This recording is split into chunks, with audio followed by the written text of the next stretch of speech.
You have been lied to. Your whole life you have been told that red meat is bad. Today I am talking about why that is not the case. Red meat has been a necessity in the human diet from our ancient ancestors, so why have we just recently decided to demonize it and take it out of our daily diets? We'll get into that, but first, how did the red meat myth begin? Technically, it begins millions of years ago with our ancestors, with evidence of hunting and eating meat frequently as Homo habilis and Homo erectus, as well as Neanderthals being complete carnivores, which we were able to actually crossbreed with as we are so closely related. The evidence is clear that we are designed to take down meat, from our teeth to our digestive tracts to our ancestral development. Think about it. If we have eaten red meat for millions of years, why stop in the past 100? Any other animal kills what it needs for survival. Take a tiger, for example. They are designed to eat meat, so what do? They hunt and they eat meat. So where did the myth actually arise from? In the early 1900s in the United States, Americans averaged over 200 pounds of meat consumption per year for the wealthy,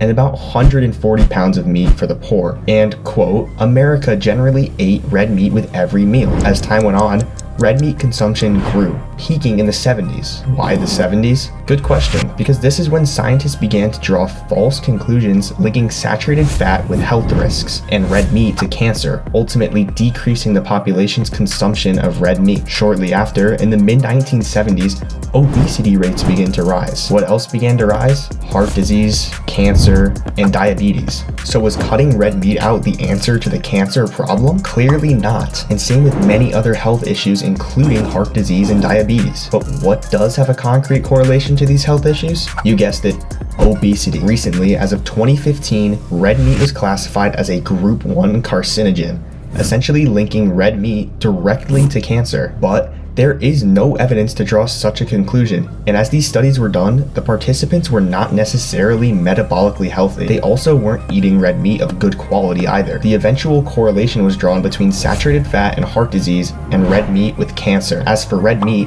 there is no direct evidence of it causing cancer, and the only evidence that is drawn is between nitrates causing damage to the bowels, which is present in heavily processed meat and low-quality meats, the kind of meats the participants in studies were ingesting. As for saturated fat causing heart disease, there is some evidence, but I'm going to tell you why it isn't necessarily a huge risk. Saturated fat is not an inherently bad thing for your body, and it's actually needed for a properly functioning immune system as well. Sure, it does drive up your LDL cholesterol, but if you're a metabolically healthy individual, this shouldn't be a big worry to you. The main worry should be the oils our food is cooked in. Seed oils. Oils that have become popular since the 60s due to their cheap cost for businesses, but their cost on human health is widely unknown by the public. Oils like canola oil and soybean oil, as well as vegetable oil, have become popular cooking fats, and they contain high levels of omega-6 fatty acids, causing inflammation in the body, as well as high linoleic acid, which, surprise, surprise,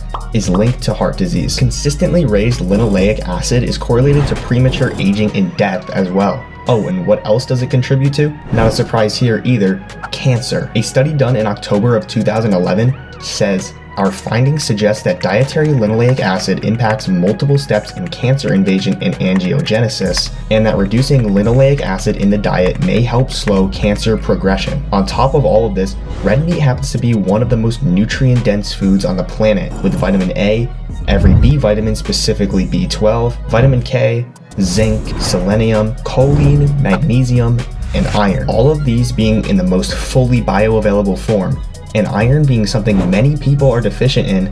Red meat provides a form called heme iron, which is a form that is most efficiently absorbed by our bodies in high quantities. Not to mention that red meat has anti-inflammatory fats and tons of protein. So does red meat cause cancer, or was it used as a scapegoat to market cheaper, more efficient cooking oils, leading to further health problems, essentially benefiting not only the economy of businesses selling these oils, but also pharmaceutical companies that are now benefiting from your sickness? I will leave that up to you, but I will try to win you over with one more quote that I like. A patient cured is a customer lost. Understand that hospitals and pharmaceutical industries have no customers if everybody is healthy. Just know that we have been eating red meat for years, and the evidence is heavy that as humans we are built to consume meat, not a carnivorous amount, but a good amount. But I urge you to do your own research and try out eating more red meat yourself, as you will feel much better. I promise. Thanks for watching, everybody.